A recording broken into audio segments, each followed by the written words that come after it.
Et c'est parti pour Planète Marché avec de nombreuses thématiques de marché à aborder et on en profitera également pour faire un bilan mensuel, trimestriel mais aussi semestriel des marchés financiers en ce mardi 29 juin. Pour en parler, j'ai le plaisir d'être avec trois experts en plateau. Franck Dixmier, directeur mondial des gestions obligataires d'Alliance Global Investor. Bonsoir Franck Dixmier. Bonsoir Nicolas. Mais aussi à vos côtés Étienne de Marsac, responsable de la gestion Absolute Return chez Sunny AM. Bonsoir Étienne de Marsac. Bonsoir Nicolas. Et également Nicolas Brault, directeur général d'Oudart Gestion. Bonsoir Nicolas Brault. Bonsoir Nicolas. Et on va peut-être commencer par vous Nicolas Brault. Je le disais en introduction, nous sommes le 29 juin, l'heure ou presque finalement de faire un premier bilan du semestre sur les marchés financiers. Et on voit d'ailleurs que depuis le début de l'année, les indices actions ont réalisé de belles performances. On pourra y revenir un peu dans le détail, mais un mot tout d'abord du contexte. La Fed a changé de ton il y a un peu plus d'une dizaine de jours maintenant. La courbe des taux obligataires s'aplatit aux États-Unis. Est-ce qu'on assiste à la fin du scénario de reflation, Nicolas Brault? Oui, peut-être en préambule, dire que le bilan du semestre sur le plan du risque et des classes d'actifs à risque est meilleur que ce qu'on pouvait en attendre. D'accord. Oui. On a quand même touché un point bas sur l'ensemble des marchés actions fin mars 2020 et la tendance est poursuivie depuis. Et en tout cas, c'est au-delà de ce qu'on attendait et singulièrement sur la zone européenne. Alors, il y a des raisons à ça. Bien sûr. Mais en tout cas, peut-être. Plus de risques ou moins de risques, en tout cas, sur les marchés actions, c'est ce que vous nous dites? Non. Je dirais que cette prise de risque a été rémunérée. D'accord. Et effectivement, je crois qu'il y a un certain nombre d'éléments qui s'accumulent pour être plus prudent pour la suite. D'accord. Donc, sur la thématique stylistique, valeur de croissance, valeur cyclique, le thème de la réflation a été joué depuis début novembre de l'année dernière. Et même les actifs dits cycliques sont devenus relativement bien pricés, assez chers. Donc je serais plus prudent. Je serais plus prudent globalement en fait pour la deuxième partie de l'année pour des raisons d'impulsion, peut-être qu'on y reviendra après, mais d'impulsion qui va reculer d'un cran sur le plan économique, sur le plan probablement peak profit, c'est maintenant. La saison de publication de juillet va être très intéressante à cet égard et il ne faut pas oublier que l'économie est cyclique et que les valeurs cycliques vont prouver leur caractère cyclique ou pas. D'accord. Oui. C'est une suspicion, c'est absolument pas, c'est pas une affirmation, mais on est dans un devoir d'essayer d'anticiper ou de se préparer à des inflexions. Et il y a peut-être quelque chose de cet ordre-là qui se profile d'ici l'automne. Donc peut-être un retour des cycliques sur le devant de la scène d'ici l'automne, donc après l'été évidemment, parce que l'été est une période un peu particulière, quoique une période particulière dans une période plus large particulière, on ne sait pas forcément comment ça peut évoluer, mais peut-être un retour des cycliques, Nicolas Brault. En fait, moi je suis plutôt partisan de ce retour qui s'opère depuis 2-3 semaines vers la qualité, la sécurité, la croissance régulière. Et je pense que les cycliques ont suffisamment donné pour l'instant. Il y a pas mal de choses. On va parler d'économie, de tendances obligataires aussi. Mais je suis donc plus réservé en fait sur les cycliques. Plus réservé sur les cycliques, Étienne de Marsac du coup. Même question, est-ce qu'on est sur la fin du scénario de reflation actuellement? Est-ce qu'on y assiste? Est-ce que c'est un peu tôt déjà pour parler de la fin de ce scénario? Peut-être en fait, est-ce qu'on pourrait faire une différence entre l'inflation et la reflation. D'accord. Recaractériser un petit peu le débat. Donc l'inflation touche la sphère réelle, donc c'est la hausse des prix des matières premières par exemple. La reflation, c'est une narrative, c'est un thème que jouent les gérants et qui permet de jouer ce thème de l'inflation. L'inflation, ça ne peut pas s'acheter sur les marchés financiers, c'est très compliqué, de manière très sophistiquée. En revanche, on peut jouer le thème de l'inflation au travers d'actifs qui sont corrélés à cette inflation, et c'est ce qu'on appelle la reflation. Et la reflation, elle touche par exemple, en effet, directement les valeurs cycliques comme les valeurs bancaires. Les valeurs bancaires profitent de l'inflation du fait de la courbe des taux qui se quantifie. Pourquoi ? Parce qu'on sait qu'une banque fait de la transformation. C'est son métier de départ, donc elle emprunte pas cher, elle place cher. Donc plus la différence de taux entre taux court et taux long s'écarte, s'agrandit, plus les banques fabriquent, transforment du résultat ou du crédit de manière productive. On voit bien que les résultats des banques américaines sont canons et les résultats des banques européennes sont sortis plus forts qu'attendus. Et les banques américaines peuvent continuer, ou en tout cas reprendre leur versement de dividendes. On l'a vu en première partie d'émission. Ça y est, les stress tests sont passés. Le plus dur est fait, ou en tout cas le plus dur est derrière les banques américaines. Je crois, alors en effet, pour reprendre ce qui a été dit très justement, c'est que cette fin de premier semestre marque un petit peu la fin de la période de l'argent facile. C'est ça, le meilleur des deux mondes, finalement. Le meilleur des deux mondes. C'est-à-dire que vous parliez d'impulsion de croissance et d'impulsion d'inflation. Probablement que cette impulsion-là est en train de baisser en termes de dérivés secondes, donc d'accélération. On décélère dans notre rythme de croissance et on décélère dans l'inflation à venir. Donc ça veut dire que ces thèmes que sont la reflation, donc les valeurs cycliques contre les valeurs de croissance séculaire, comme la croissance américaine, notamment sur le Nasdaq, si on doit prendre un exemple, ce thème des valeurs cycliques, peut-être qu'il fait une pause, et on le voit bien, la surperformance des cycliques versus la croissance séculaire, après un démarrage canon entre le mois d'octobre et le mois de mars, avec en gros une surperformance de l'ordre de 50% du Russell 2000, par exemple, contre le Nasdaq, eh bien, on assiste aujourd'hui à une certaine pause. Cette pause, elle est due à plusieurs effets, c'est difficile de tous les couvrir, mais premièrement, l'impulsion qui devient négative, deuxièmement, la croissance à venir que l'on perçoit quand même comme revenant tendanciellement sur le niveau de 2% de croissance réelle aux États-Unis pour l'année 2023 et 2024. Ça, ce sont les prévisions de la Fed elle-même. Et puis, enfin, on assiste quand même à un changement de la sémantique et de la réaction de la Fed qui semble être beaucoup moins, on va dire, coulante qu'attendue vis-à-vis de l'inflation, j'allais dire le problème de l'inflation, c'est pas nécessairement un problème, mais vis-à-vis de l'inflation. Donc finalement, on a peut-être une Fed qui va casser assez rapidement la hausse des prix et engendrer une stabilisation en fait de ces deux agrégats, croissance-inflation, environnement dans lequel moi, je souhaite que ce qu'on appelle les parias, donc la value et les cycliques reprennent, continuent un petit peu à leur surperformance, mais c'est pas certain. La croissance séculaire a quand même de belles années devant elle, notamment aux US. Alors effectivement, vous avez mentionné donc la croissance, l'inflation. Il y a également l'emploi qui va être au cœur de cette semaine. Donc dès demain avec l'enquête ADP et puis vendredi, puisqu'on aura les chiffres du gouvernement américain au mois de juin. Franck Dixmier, alors c'est vrai qu'on a commencé cette émission directement parlant stratégie reflation. Si on prend un petit peu de recul et qu'on regarde le contexte économique aux États-Unis, donc changement de ton de la Fed, de prévision d'inflation donc à la hausse avec ce débat toujours transitoire, durable, transitoire ou durable, transitoire et durable, ça dépend. On a l'impression que on est vraiment au mot près quand on parle de l'inflation. Votre vision un petit peu globale de l'économie américaine aujourd'hui? Je crois que le fait majeur en fait, du premier semestre, c'est la levée des incertitudes macroéconomiques. Bon, c'était permis par les progrès de la vaccination, mais l'économie américaine s'était très, très bien comportée en 2020. C'est moins 2,2 de croissance. Donc c'est une économie qui avait très peu souffert, qui avait été extrêmement stimulée en l'absence de stabilisateurs automatiques, comme on peut en avoir en zone euro, donc avec des transferts absolument phénoménaux. Et ça a très bien marché, à tel point qu'on a eu une accumulation d'épargne qui s'est traduite aussi par une augmentation des revenus en masse des Américains.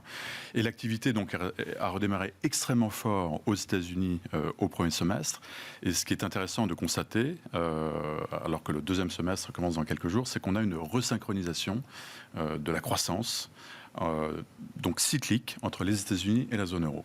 Et ce qui est très frappant, c'est quand même l'ampleur des révisions à la hausse des prévisions de croissance de la Banque Centrale Européenne lors de son meeting de juin, 4,6, 4,7 sur 2021, même chose sur 2022.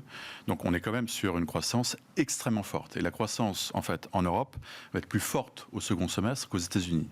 D'accord. Donc on est...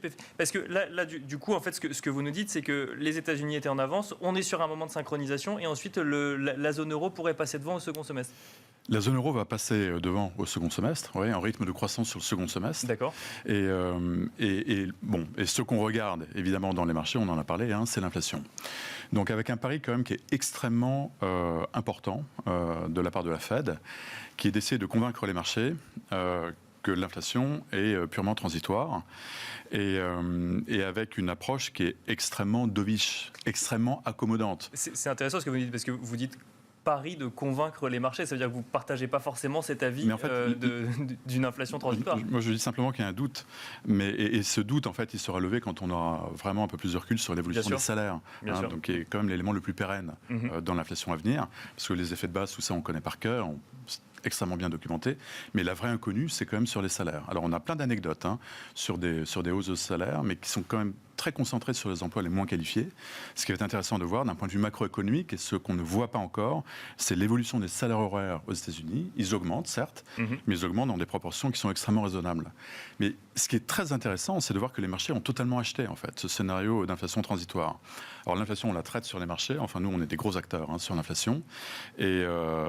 Et c'est assez fascinant de voir qu'on a une courbe inversée, en fait, des anticipations d'inflation, qui reprend parfaitement ce caractère transitoire. Les anticipations dans le marché d'une inflation à 2 ans aux États-Unis, c'est 2,7. À 5 ans, c'est 2,5. Et c'est 2,2, 2,3 à 10 ans. Donc aujourd'hui, et on a à peu près le même schéma sur les enquêtes. Et ça, c'est très important. Les enquêtes des agents économiques et notamment des consommateurs, à travers les chiffres de l'Université du Michigan et autres, on voit une stabilité quand même. Et il n'y a pas de danger perçu aujourd'hui sur l'inflation. Et c'est ça, mais en fait, tout revient à qualifier finalement ce terme de transitoire. Parce que transitoire, il y a quelques mois, on avait l'impression qu'il fallait le compter en mois. Aujourd'hui, si je comprends bien, il faut le compter en années. Non. Je pense qu'on, cette inflation transitoire, on est d'accord avec ça.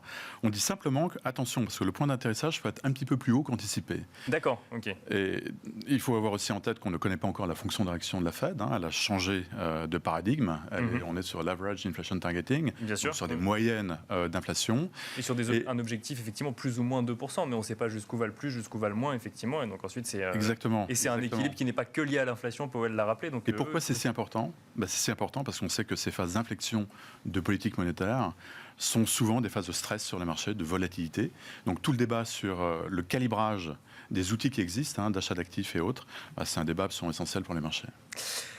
Nicolas Brault, on a commencé rapidement avec vous, donc je vais reprendre la différenciation qui est faite par Étienne de Marsac. Je vous ai posé la question sur la reflation, mais peut-être votre vision du contexte économique et de ce sujet de l'inflation aussi. Il y a des choses à rajouter, ou si vous avez une vision un petit peu différente du contexte actuel, aux États-Unis toujours. Qu'est-ce que je peux ajouter à ce débat qui dure sans cesse depuis 3 ou 4 mois?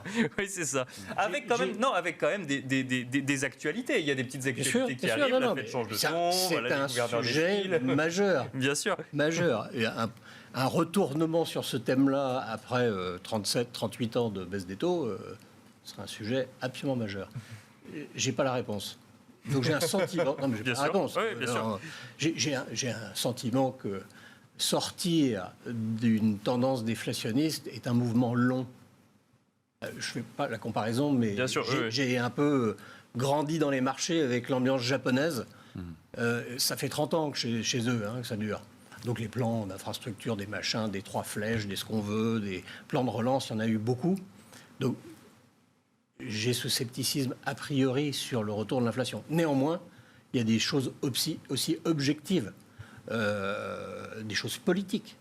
La classe moyenne déclassée partout de par le monde, des mouvements entre la puissance sans réserve du capital par rapport à la main-d'œuvre. Il y a des choses. Mais peut-être que ça prendra du temps. Alors sur le court terme, ce que j'ai regardé, c'est 2 choses, n'étant pas un spécialiste obligataire. La thématique de l'inflation a été tellement citée que, de façon assez classique sur les marchés, on a atteint un pic en termes d'usage, de réflexion, de commentaires sur le thème il y a déjà 2 mois. D'accord. Et puis, je crois à la sagesse du marché obligataire américain, en tout cas à sa capacité à voir des choses sur lesquelles on ne sait pas mettre des mots. Et ça veut dire quoi, ça veut dire que c'est intégré complètement finalement dans les comportements des investisseurs. Pour l'instant, on parle d'une pause dans peut-être le stress de l'inflation. On ne parle pas de l'arrêt. Et je note, 3e réflexion, c'est que le thème de la crédibilité de la Réserve fédérale est un sujet dans lequel on baigne Complètement. Nous trois bien sûr. depuis déjà 10 ans, au moins. Tellement elle avait fait et on disait toujours elle ne peut pas faire davantage. Pour l'instant, elle a une capacité à piloter sa politique monétaire par le verbe qui reste assez bluffante. Je ne sais pas si elle agira derrière. Mais en tout cas, voilà, on parle de changement de ton, de changement de rhétorique. Et pourquoi ? Parce qu'il y a eu quelques gouverneurs qui se sont exprimés et des minutes.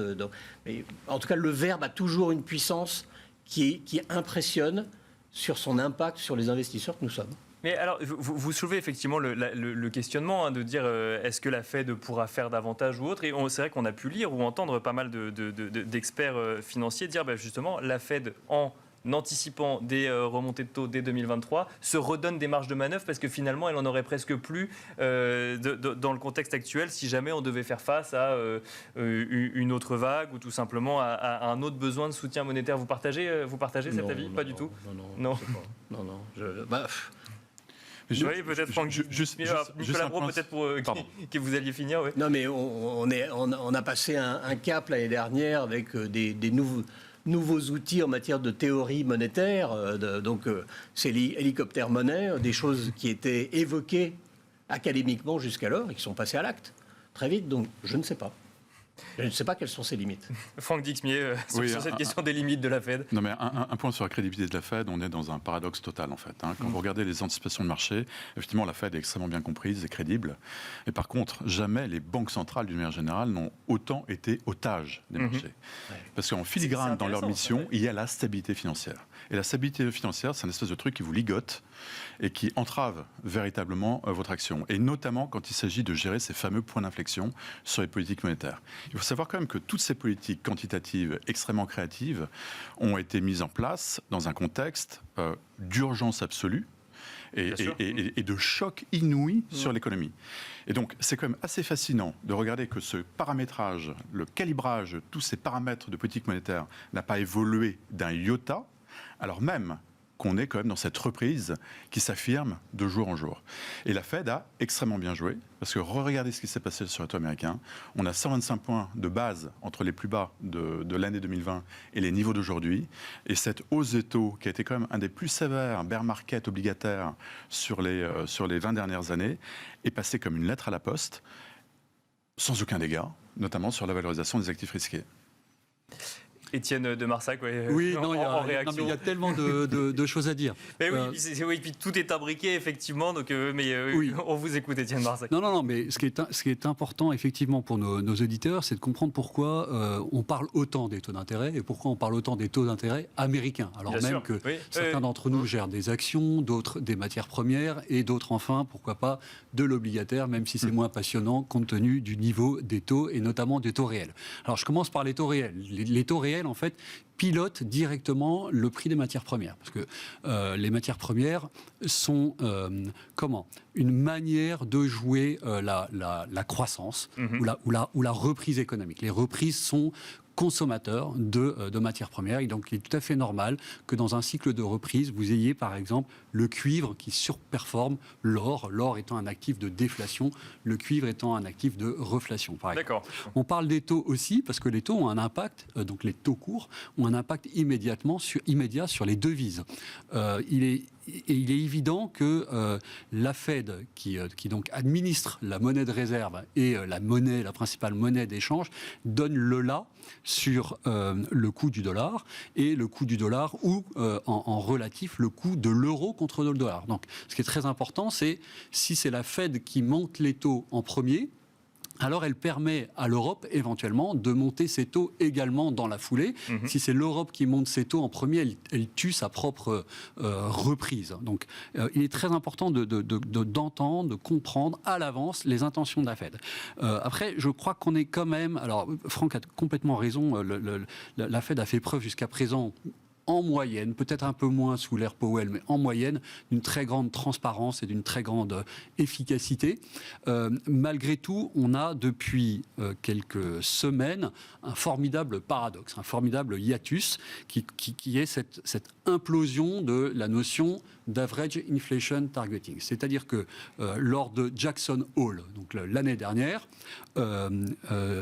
Powell, donc le chairman de la Réserve fédérale américaine, nous a effectivement indiqué que le champ, si vous voulez, le champ d'application, le champ d'articulation académique de la politique monétaire américaine allait changer et qu'on allait supporter un niveau d'inflation élevé pendant longtemps, le longtemps n'étant pas qualifié. Depuis le FOMC d'il y a 15 jours, on sait que en fait, la fonction de réaction, elle est beaucoup plus courte que prévu. On n'attend pas des années, on n'attend que des mois. Et on n'attend que des mois, puisque les simples premiers mois d'inflation de l'année 2021 ont permis ce pivot de 7 membres du FOMC, enfin en réalité de 5 membres, qui sont passés de on monte les taux de 50 points de base en 2023, on monte les taux de 50 points de base en 2022. Ça, c'est un choc qui vient en confrontation avec les propos de M. Powell, qui lui continue à dire circuler, il n'y a rien à voir, tout est transitoire. Donc on vient d'assister à l'implosion de la narrative du tout est transitoire. En réalité, il y a des choses qui ne le sont pas, et on va probablement flirter avec un niveau d'inflation en atterrissage qui sera plutôt de l'ordre de 2,5 à 3, compte tenu, donc non pas des effets de base, mais de ce qu'on voit comme éléments structurels qui sont, alors vous avez parlé des salaires effectivement, mais qui sont notamment le prix du marché immobilier, qui est un composant à 40% de l'inflation dure, l'inflation durable de l'inflation américaine. 40%. Vous n'avez pas d'immobilier dans l'inflation européenne, vous avez 40% de composantes immobilières dans l'inflation américaine qui est booming. Cette inflation-là, elle a un lag de 12 à 18 mois. Donc on sait que de manière structurelle, on va tendre vers un niveau d'inflation qui est plus élevé. Et c'est la grande différence avec la sortie de crise de 2012. En 2012, on est dans un contexte qui est très déflationniste, puisque c'est l'éclatement, en fait, donc 2008-2012, c'est l'éclatement du marché immobilier, notamment américain. La bulle immobilière américaine éclate sous l'effet des subprimes. On rentre dans un phénomène de contraction des prix du marché immobilier. Aujourd'hui, c'est tout le contraire. Les prix immobiliers sont booming aux US, au Canada, en Grande-Bretagne, on l'a vu hier, etc. Gros changement. Donc, la Fed est perturbée, est en train de finalement réduire sa période de moyenne. Elle va moyenner probablement plus tôt et plus vite que prévu, et se montrer plus agressive. Alors après, on est dans des enveloppes de hausse de taux qui sont faibles, qui sont l'ordre de 50 BP peut-être en 2023, 50 BP en 2024. Ça ne va pas changer la face du monde. Mais ça change un tout petit peu l'optique des marchés. Et ce qu'on voit, et que je trouve qui est assez frappant, c'est que dès qu'on parle de hausse de taux, alors on assiste à c'est pas un crack, mais une mini-consolidation, un flash crack. Il y a des craintes. Un flash crack, voilà, du Bitcoin, des meme stocks, de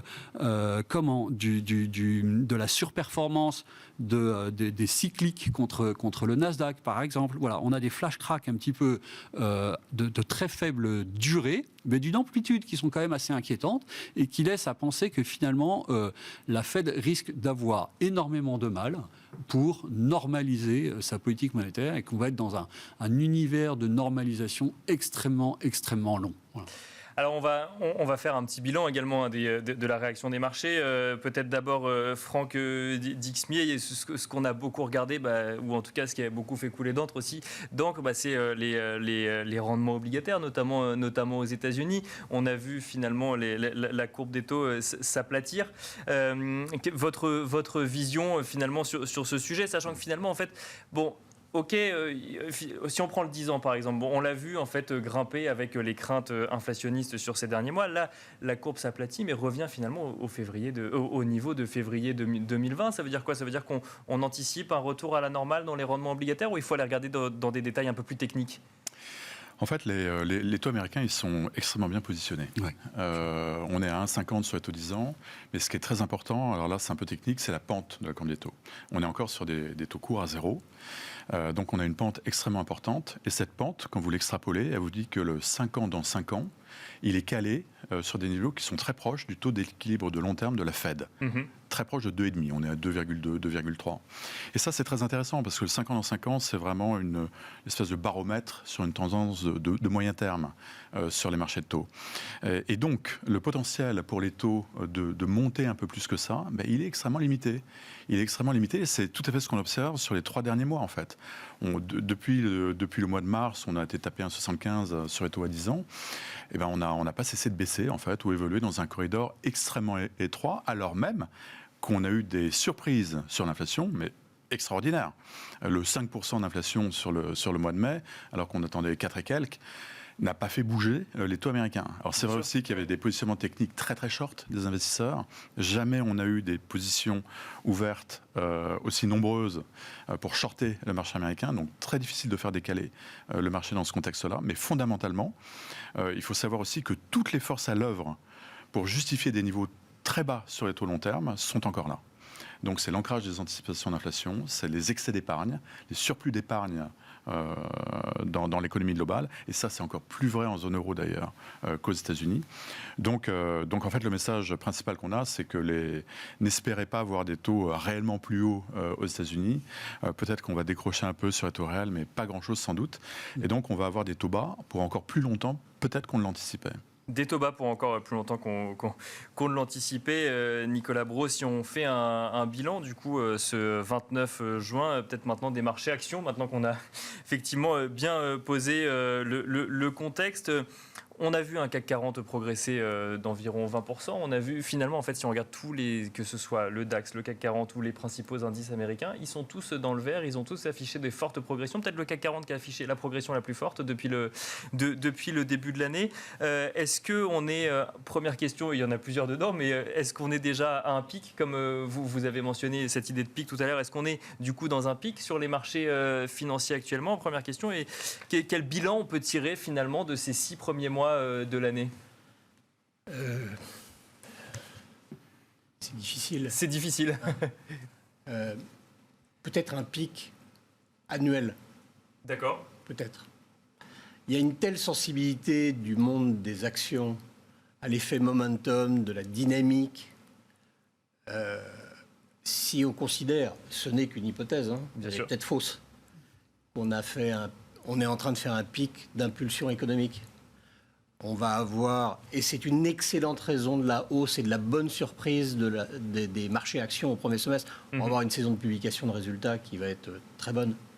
Canon, comme vous disiez tout à l'heure. Ça va être canon. Des trucs qu'on a rarement vus. D'autant plus qu'avec cette base de comparaison, on est forcément totalement paumé. Alors on va regarder sur 2 ans. Bien sûr, Déjà, comparé à 2020, tous les émetteurs regardent sur 2019. En tout cas, les gens sérieux, ils publient des choses avec des bases de comparaison qui sont plus facile à analyser. Et c'est intéressant parce que c'était déjà canon au premier trimestre. Ce que vous nous dites, c'est qu'on s'attend à ce que ce soit toujours canon au deuxième trimestre, donc au premier semestre. Ça va être encore meilleur, puisque la base de comparaison est beaucoup plus basse. Bien sûr. En comparaison à 2020. On va avoir des trucs et des machins à 100% de progression organique. Organique. Bon, donc, bien sûr, donc il faudra comparer à 2019. Qu'est-ce qu'on fait de tout ça? Évidemment, c'est très facile de dire, ça, on le reverra plus de sitôt. Mais ce n'est pas ça le pic profits. On sait aussi que nos entreprises, les bonnes en particulier, elles ont mis 1 mois, 2 mois à le faire. Les autres, elles ont bien réussi à contrôler leurs coûts. En fait, il y a eu une espèce de purge en termes de structure de coûts. Et il y a un côté qui n'est pas extrapolable. On redémarre une machine, mais il faut remettre du charbon, il faut remettre des ingrédients, il faut mettre du capex. Donc, la réserve que j'ai, moi je trouve formidable le travail fait par les entreprises. C'est-à-dire, ce sont des instruments pour placer l'épargne, risqués, certes, mais qui s'adaptent assez incroyablement à un environnement incertain en permanence, Bien sûr. qui est instable. Par essence, il est instable. Donc, j'adore ça. Mais je me méfie un peu de cette séquence de chiffres. Elle va être très intéressante. Et c'est comme d'habitude, c'est ce qu'on attend et quelle est la réaction du marché qui nous apprend aussi des choses. Par exemple, une société cyclique qui sort des bons chiffres et qui dit qu'on est reparti sur un cycle, peut-être qu'on est reparti sur un cycle de 2, 3, 4 ans, peut-être. Mais celles qui vont rater la marche, il ne faut pas oublier qu'elles sont cycliques. Contrairement à l'année dernière, à la même époque, où si on ratait la marche De toute façon, on était au début d'une anticipation, d'une réaccélération économique. Là, il y a plus d'incertitudes. La Chine a donné des signes depuis 6 mois d'une décélération. Et je pense que la Chine, sur beaucoup de choses, mène le cycle. Pas obligé d'être d'accord. Il y a beaucoup de choses qui se passent, qui démarrent en Asie. Et la Chine occupe une place qui est très importante sur le plan de la croissance, sur le plan du cycle monétaire. Et puis, tous les secteurs dont on a parlé, beaucoup de secteurs dont on a parlé depuis 6 mois, les semi-conducteurs, les comos, l'automobile, c'est des China plays. C'est beaucoup plus important de savoir ce qui se passe en Chine sur ces secteurs-là que de savoir ce qui se passe en Europe. On est des suiveurs. Enfin, voilà, en tout cas, quelques éléments à Bien partager. sûr, mais et donc du coup, en fait, si je comprends ce que vous nous dites en filigrane, c'est que bon, il y a eu les progressions finalement des indices, mais il faut aller regarder dans le détail finalement des entreprises, de celles qui a réussi à se maintenir, mais dont la croissance, il va falloir réussir à repartir, et celles, c'est vrai que par exemple le CAC 40 a été porté par le luxe notamment, donc que vous enlevez ces grosses sociétés du luxe. La question est de savoir si toutes les entreprises, notamment de l'indice, mais de la place parisienne, ont réussi en fait ont des performances qui se retrouvent ou pas dans les cours finalement. Comment je peux vous répondre? Vous dire que je crois, mais ce que je dis n'est pas original du tout, mais je crois toujours, un an après, que cette pandémie était pour 95% des tendances un accélérateur, un révélateur, un catalyseur, pas un game changer. Il y a des segments il y a un avant, un après. La mobilité a été touchée de plein fouet. Bien sûr. Ouais. Pour l'instant, on a dans le monde, dans mon univers des actions, et on a des acteurs en Europe. Ils font un travail remarquable, remarquable pour absorber ce choc et pour essayer d'en sortir. Mais sinon, je crois qu'il y a toujours des tas de secteurs qui sont en déclin et que c'est après la surstimulation de l'économie qu'on verra s'ils le sont toujours ou au contraire, ils ont su tirer parti de l'environnement pour repartir. Voilà, moi je suis très sceptique sur la banque, l'automobile, ces choses-là. Ça va beaucoup mieux, c'est très bien. Mais il y a toujours autant de concurrents. Il y en a au moins 15 qu'on ne connaît pas dans l'électrique. Enfin bon, bref, je ne veux pas reprendre ces thèmes-là. Mais voilà un secteur qui a bien marché au premier semestre et dont je me méfierais. Alors, scepticisme sur la banque, je rajouterais peut-être que la Banque de France, justement, a fait son stress test, finalement, à la française et qui met en avant un point de risque pour les bancaires français. C'est le niveau d'endettement des entreprises. Étienne de Marsac, que je vous voyais réagir, du coup, au scepticisme sur la banque. De manière plus générale, sur le bilan du premier semestre, sur les marchés actions, quelle est votre vision ? Alors, hormis ce thème de la reflation qui a généré en fait une importante rotation sectorielle, une sortie des valeurs défensives, des valeurs considérées par le marché comme défensives, c'est-à-dire la technologie américaine, dans les valeurs oubliées, donc les fameux parias que sont par exemple l'automobile, à ceci près que peut-être que l'automobile devient un ordinateur roulant et pourrait prendre des caractères... Donc une valeur tech peut-être Exactement, et prendre des caractéristiques technologiques dans les années qui viennent. Mais en dehors de cette rotation sectorielle, moi ce que je retiens, c'est quand même que l'action des banques centrales a permis un nivellement des prix, globalement, donc une reflation effective, et que donc peut-être la liquidité et les flux d'achat d'actifs priment sur l'environnement qui soit macroéconomique ou microéconomique. Et que cette liquidité, elle n'est pas près de s'arrêter, même si on est au tout début d'une réflexion de tapering, par exemple, aux US, mais enfin on n'en est qu'au début, et on en est loin en Europe. Et dans les pays émergents qui ont fait du quantitative easing, le débat est un tout petit peu différent, puisqu'ils commencent à remonter leur taux avant même de contracter ou gérer de manière stable leur bilan. Mais donc je retiens l'impact de la liquidité, et au moment où on est peut-être dans une période un peu plus perturbée, un peu moins lisible, parce qu'on comprend un petit peu moins les intentions de la Fed.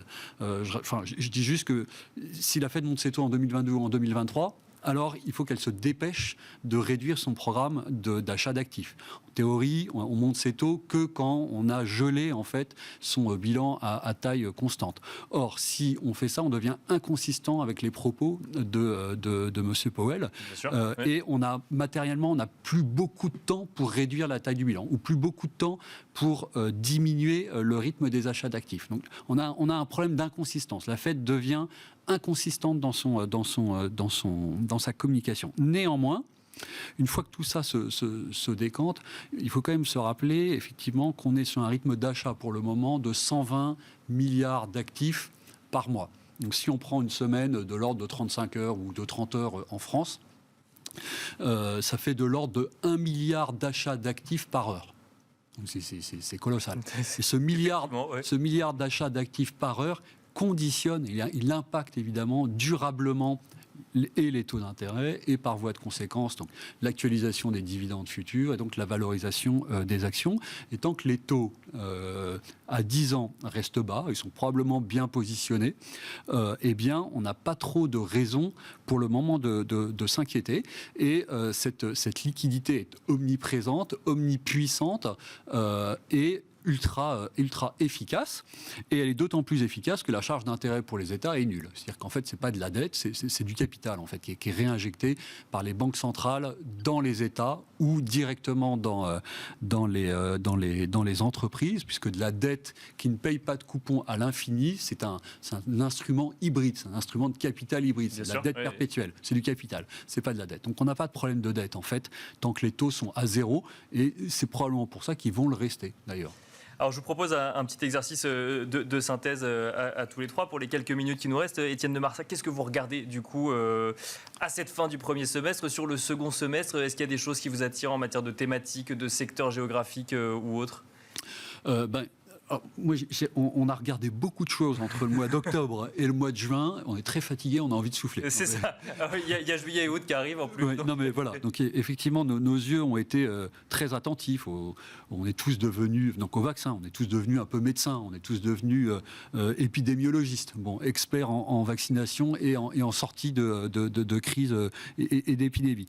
Donc ça nous a quand même beaucoup occupés. Évidemment, on regarde le variant Delta, mais qui, à mes yeux, n'est pas vraiment un game changer. C'est plus un facteur de report en fait de la normalisation, mais peut-être pas forcément plus que ça. On regarde beaucoup l'Asie, effectivement, puisque elle est en avance sur le cycle de normalisation. Elle est en avance sur la sortie de crise, notamment la Chine, et elle est en avance sur des thématiques qui sont celles de l'énergie électrique, enfin l'énergie verte, les véhicules électriques, le solaire, etc. On regarde bien sûr l'ESG. On pense que évidemment l'ESG a des impacts qui sont considérables sur la gestion d'actifs, qui sont prescrits par les États et par le régulateur et qu'on ne peut pas s'en passer. À partir du moment où on regarde l'ESG, on ne peut plus ne pas regarder le Bitcoin. Les deux sont sur une route de collision, c'est-à-dire que vous avez une monnaie ou un crypto-asset qui est extrêmement énergivore, qui consomme autant sur un an que la consommation électrique de la Suède. Ça rentre en collision avec l'ESG. C'est-à-dire que les deux ne peuvent pas coexister. Vous ne pouvez pas être dans un monde vert, faiblement consommateur d'énergie green, et avoir en parallèle le Bitcoin qui se développe. Donc on regarde les crypto-monnaies, mais avec un œil plutôt pessimiste. Et puis enfin, moi j'aime beaucoup ce thème de la reflation, des cycliques, etc. Et je souhaite de tout cœur, puisque l'Europe a plutôt une composante value et cyclique, que ce thème reprenne de la valeur dans les mois qui viennent. Franck Dixmier, même question. Qu'est-ce que vous regardez dans le contexte actuel à mi-année? On n'a parlé que de ça, mais évidemment les banques centrales. D'accord. Non, mais attention vraiment à l'erreur de politique monétaire aux États-Unis. C'est pas du tout notre scénario, mais c'est un risque qui existe. Donc lié effectivement à la qualité de l'ancrage des anticipations d'inflation. Attention. Et en zone euro, on va être très attentif à une nouvelle donne politique. Des élections générales en Allemagne qui arrivent en septembre, avec probablement ou potentiellement une coalition totalement nouvelle, Bien sûr. qui pourrait faire bouger pas mal de lignes, parce qu'actuellement, on a complètement levé toutes les règles du bien vivre ensemble au sein de la zone euro. On partage une monnaie commune, donc on a des règles budgétaires qu'on a levées le temps de la pandémie. Il va falloir les réinstaller, mais sans doute les modifier, parce qu'elles ne sont plus du tout adaptées aujourd'hui à notre environnement. Et quand on connaît le poids de l'Allemagne, ça va être très très intéressant à suivre. Eh bien, merci beaucoup, messieurs. On a évoqué pas mal de sujets ensemble et en fait, on se quitte avec d'autant plus de sujets finalement qu'on pourrait évoquer. Merci beaucoup, Nicolas Brault, directeur général d'Oudart Gestion. Merci, Franck Dixmier, directeur mondial des gestions obligataires d'Alliance Global Investor. Et merci, Étienne de Marsac, responsable de la gestion Absolute Return chez Sunny AM. Et merci à vous d'avoir suivi cette première partie. Restez avec nous. Dans un instant, on se retrouve dans Marché à thème.